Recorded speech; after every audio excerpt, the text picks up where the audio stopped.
आज इस वीडियो में मैं आपके साथ कोई भी टेक्निक या फिर कोई भी ऐसी स्ट्रैटेजी शेयर नहीं करने वाला हूं जिससे आप अपनी टीम में कम समय में ज़्यादा से ज़्यादा एजेंट्स रिक्रूट कर पाओ। और वो इसलिए क्योंकि आज मैं आपके साथ एक रियल लाइफ इंसिडेंट शेयर करने वाला हूँ। जी हाँ, आज सुबह ही मेरी एक डेवलपमेंट ऑफिसर के साथ बात चल रही थी और उनके काफ़ी सारे सवाल थे रिगार्डिंग बिजनेस, रिगार्डिंग रिक्रूटमेंट, कैसे कम समय में ज़्यादा से ज़्यादा एजेंट्स को अपनी टीम में रिक्रूट किया जाए, लॉकडाउन के समय ऐसी कौन सी स्ट्रैटेजीज़ है जिसको हम इम्प्लीमेंट कर सकते हैं, वगैरह वगैरह। काफ़ी लंबी बात चल रही थी, लेकिन कुछ ऐसे सवाल उन्होंने मुझे पूछे जिन सवालों को सुनने के बाद मैं काफ़ी ज़्यादा डिस्टर्ब हो गया।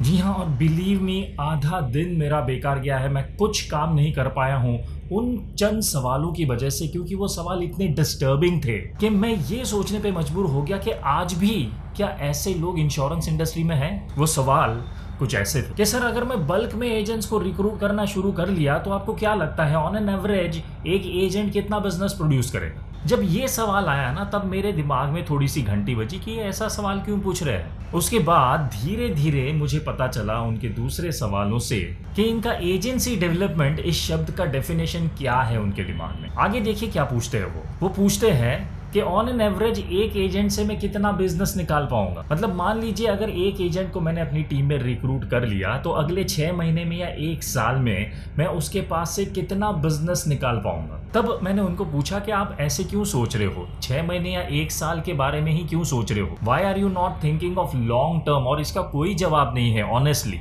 कि एक एजेंट आपको कितना बिजनेस दे पाएगा, क्योंकि एक एजेंट एक डेवलपमेंट ऑफिसर के साथ लंबे समय तक काम करता है, राइट। मेरे पास ऐसे अनगिनत केसेस है जहां पर एजेंट अपने मैनेजर के साथ 10 साल तक, 15 साल तक काम करते हैं। तो अगर आपका मेरा ये सवाल है कि 10 साल तक, 15 साल तक ये एजेंट मुझे कितना बिजनेस दे पाएगा, तो उसका कोई आंसर नहीं है।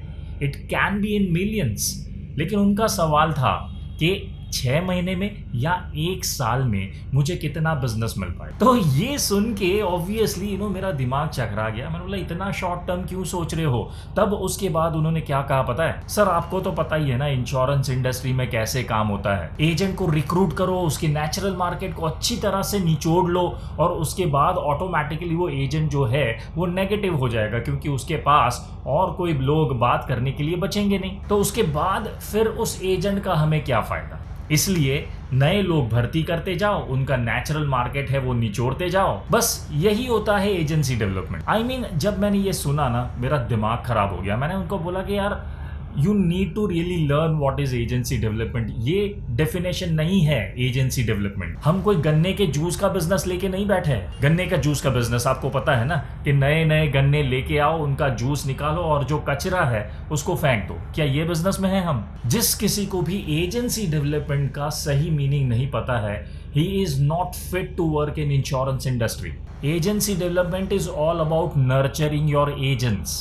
It is all about growing them. It is all about helping them to earn more money. जिनको भी सही मायनों में एजेंसी डेवलपमेंट का मीनिंग पता है और उस हिसाब से बिहेव करते हैं ना, उनको अगर आप पूछो ना कि आपके एजेंट्स के साथ आपके पर्सनल रिलेशनशिप है या प्रोफेशनल रिलेशनशिप है, इसका जवाब नहीं दे पाएंगे वो, क्योंकि साथ में मिलकर काफी अच्छा बिजनेस भी कर रहे हैं और फ्रेंड्स जैसे भी हैं। तो ये पर्सनल रिलेशनशिप है या प्रोफेशनल रिलेशनशिप है पता नहीं, लेकिन they are better than my best friends.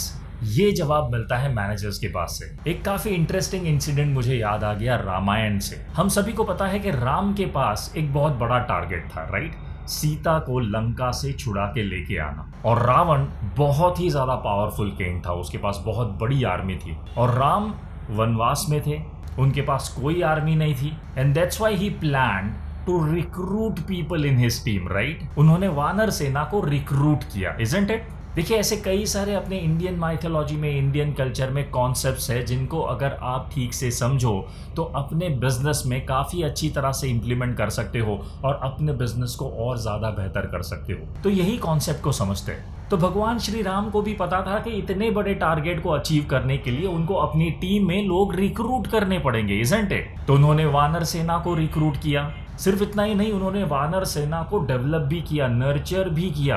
उन्होंने ऐसे कई सारे वॉर टेक्निक सिखाए वानर सेना को जो उनको पहले नहीं पता थे। उसके बाद जब बात आई लंका तक जाने की, बीच में बहुत बड़ा सागर था, तो किसी ने कहा कि आप पत्थर पे भी राम का नाम लिख दोगे और पत्थर को समुद्र में डाल दोगे तो वो तैरने लगेगा। सबने ट्राई करना शुरू कर दिया, सबने पत्थर पे नाम लिख के राम का समुद्र में डालना शुरू कर दिया। Isn't it?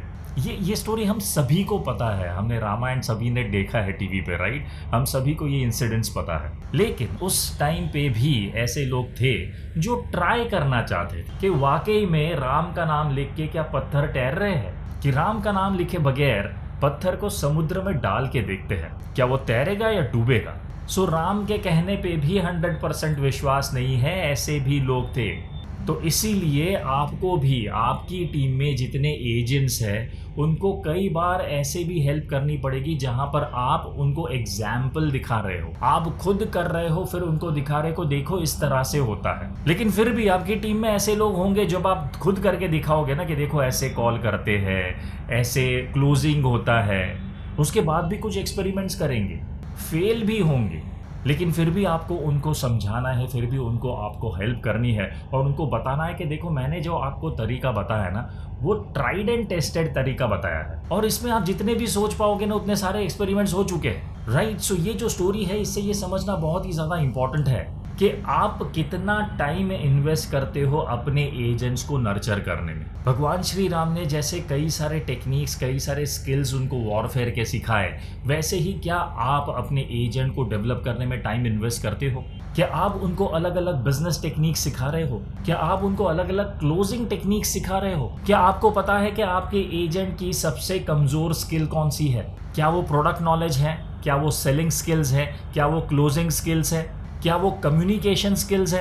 अगर ये आपको नहीं पता है तो आप अपने एजेंट्स को किस तरह से डेवलप कर पाओगे? और यही वजह है हमारी टीम में एजेंट्स इतने ज़्यादा नेगेटिव हो रहे हैं। इनफैक्ट 14 जून से मैं एक ट्रेनिंग सेशन शुरू करने वाला हूं जिसका नाम है how to mass recruit agents during lockdown. ये 4 दिन का ट्रेनिंग प्रोग्राम है और इस ट्रेनिंग प्रोग्राम में मैं ऐसी कई सारी स्ट्रैटेजीज आपके साथ शेयर करने वाला हूं जिनको इम्प्लीमेंट करने के बाद आप लॉकडाउन में भी अपनी टीम में काफ़ी अच्छे एजेंट्स रिक्रूट कर पाओगे। लेकिन उसके साथ साथ मैं एक और इंटरेस्टिंग स्ट्रैटेजी भी आपके साथ शेयर करने वाला हूं और वो ये है कि आप अपनी टीम में जितने भी नेगेटिव एजेंट्स हैं उनको किस तरह से फिर से पॉजिटिव कर सकते हो, किस तरह से फिर से उनको एक्टिवेट कर सकते हो, और जितने भी नए एजेंट्स आप रिक्रूट करोगे ना वो नेगेटिव ना हो जाए उसके लिए क्या कर सकते हो। जी हाँ, जैसे मैंने बताया ये 4 दिन का ट्रेनिंग प्रोग्राम है, 14 तारीख से शुरू हो रहा है 14 जून से और 17 जून तक चलेगा। हर रोज दोपहर को 1 घंटा 2 से 3 ये ट्रेनिंग सेशन हो सकता है आपकी जिंदगी का सबसे वैल्यूएबल ट्रेनिंग सेशन साबित हो। और ऐसे कुछ इंडियन कॉन्सेप्ट्स भी मैं आपके साथ शेयर करूंगा